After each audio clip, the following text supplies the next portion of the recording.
Nós vamos falar um pouquinho mais hoje sobre, dar uma pincelada em tudo que, algumas coisas que foram vistas sobre verbos, que é o assunto mais batido, né, tem sido verbos, né, e é uma coisa que a gente sempre tem que revisar, porque a gente esquece, né, uma segunda língua, se você não diariamente estiver revisando, você vai esquecendo mesmo, né. A pessoa pode esquecer até a língua materna, quanto mais uma segunda língua. Então, a gente viu nesse período de primeiro trimestre, e agora segundo trimestre também já está sendo visto verbos, né, pela CED, e também as coisas que eu estou postando, né, porque é um assunto que está dentro do currículo, né, do planejamento do ensino fundamental e médio. E então, eu bati muito na tecla desde o início do ano, um mês e meio, que eu dei aula antes do isolamento. O assunto principal foi esse. Nós vimos pronomes, nós vimos outras coisas, né? Vimos textos, até produção de texto vocês fizeram, mas verbos é o assunto principal, porque se não souber verbo não sabe nada, né? Quem não sabe verbo não mantém um diálogo, não consegue compreender texto, não consegue produzir nada. Então temos que entender. E uma coisa que a gente bateu na tecla bem é que existem os verbos irregulares e os verbos regulares. Então isso é uma coisa que a gente bateu muito nessa tecla. Fora os verbos irregulares e os regulares, tem os modal verbs, né, que a gente já viu também. O can, o could, o may, o might, o would, should, etc, né? Já vimos isso, e a CED também passou aula sobre esse assunto. Mas, muito importante, você tem que saber presente, passado e futuro, certo? Os modal verbs você não consegue usar eles no futuro, você não pode falar will, can, né? Mas os modal verbs é um assunto separado, né? Tem que estudar eles separadamente. Então, os verbos irregulares, você sabe que tem que ter uma tabelinha lá que você tem que decorar. Isso eu já falei isso várias vezes, tá? Ou a pessoa aprende de uma outra maneira, mora fora, tem contato com pessoas que falam a língua, ou a pessoa vai ter que decorar, né? Ou fazer um curso intensivo diariamente para poder aprender bem. Então, o verbo ter, que é o segundo verbo irregular que normalmente que o aluno aprende em sala de aula. O primeiro é o to be, né? O to be é estudado separado, porque ele é totalmente diferente, ele é o mais irregular dos irregulares, né? Enquanto que o verbo ter, você pode, por exemplo, falar I have, eu tenho, you have, você tem, o to be não pode, você fala I am, aí você fala you are, você não pode falar I am, you am, he am, né? E você não pode falar I be, you be, mas então por isso o to be é estudado separado, porque ele é muito irregular, né? E ele tem duas traduções possíveis, né? O ser e o estar. E esse é um assunto que é muito visto no sexto ano, no sétimo, no oitavo, né? Então, aqui agora o verbo ter, veja que tem uma conjugação aqui com dois verbos aqui, ó, have to work, né? You have to work, você tem que trabalhar. Veja que esse que é uma conjunção, não existe aqui no inglês. Esse to não é o que. Esse to é usado diante de verbos no infinitivo. Para nós não existe uma palavra antes do infinitivo. Para nós é o R no final aqui, ó, trabalhar. Esse faz o infinitivo, o R no final. Estudar, andar, subir, descer, falar é infinitivo, que é a forma original do verbo sem conjugação, né? Trabalhar, estudar não está conjugado. Você não pode falar eu trabalhar, você trabalhar. Então isso não está conjugado. Da mesma maneira, o to work aqui não está conjugado. Você não pode falar I to work, tá? Você fala I work. Se for conjugar, tem que tirar fora o to.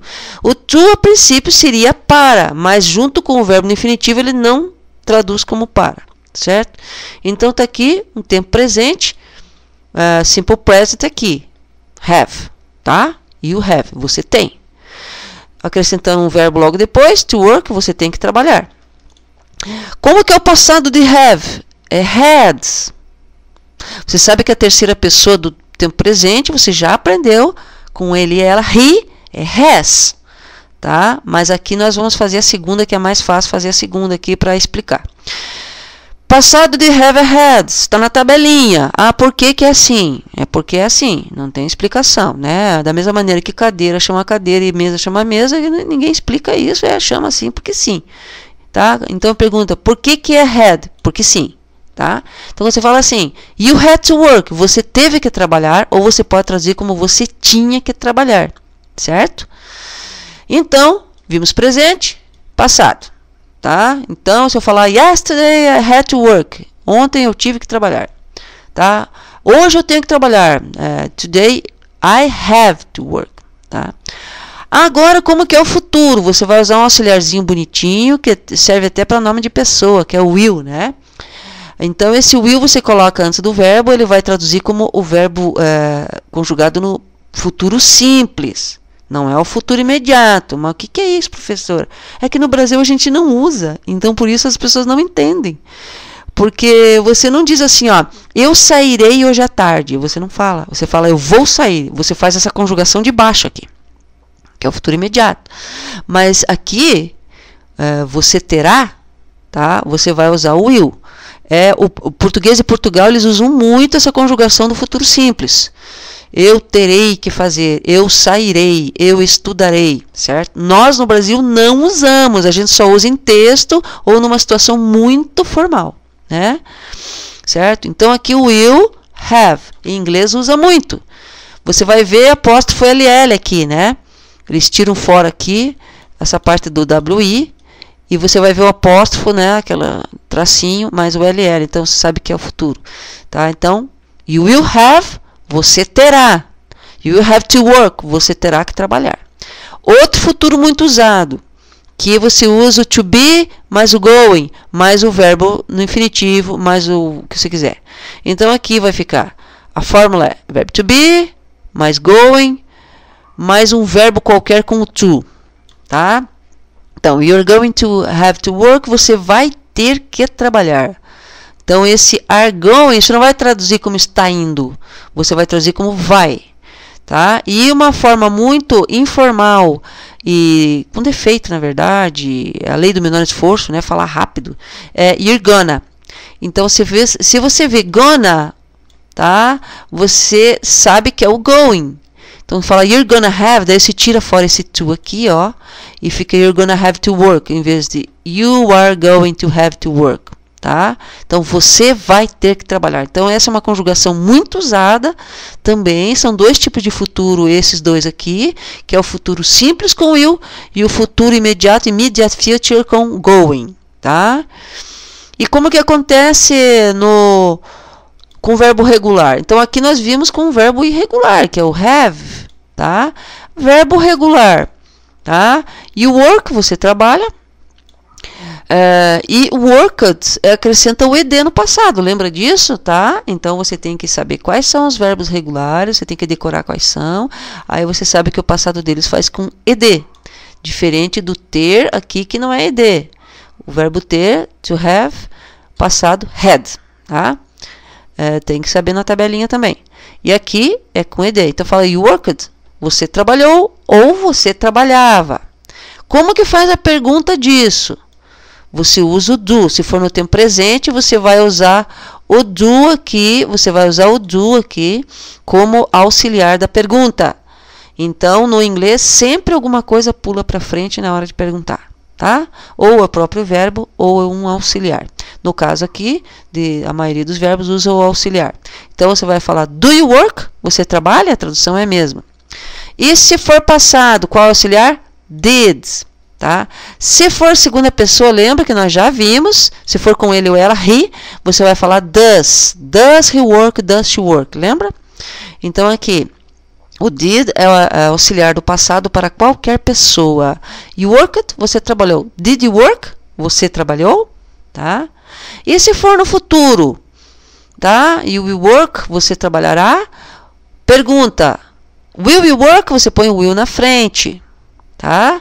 E se for o futuro imediato? Immediate future, como é que se faz no futuro? Põe o to be na frente. Sempre que tiver o to be, você sabe que to be não usa auxiliar. Ele faz papel de auxiliar. Então, ele pula para frente aqui, ó. You are going to work, você vai trabalhar. Que também pode falar you're gonna work. Pergunta, are you going to work? Põe o to be na frente. Se fosse com ele ou ela, she, he, você usaria o is, né? Você falaria he is going to work. Pergunta, is he going to work? Tá? Então, essa é uma pincelada, ok, pessoal?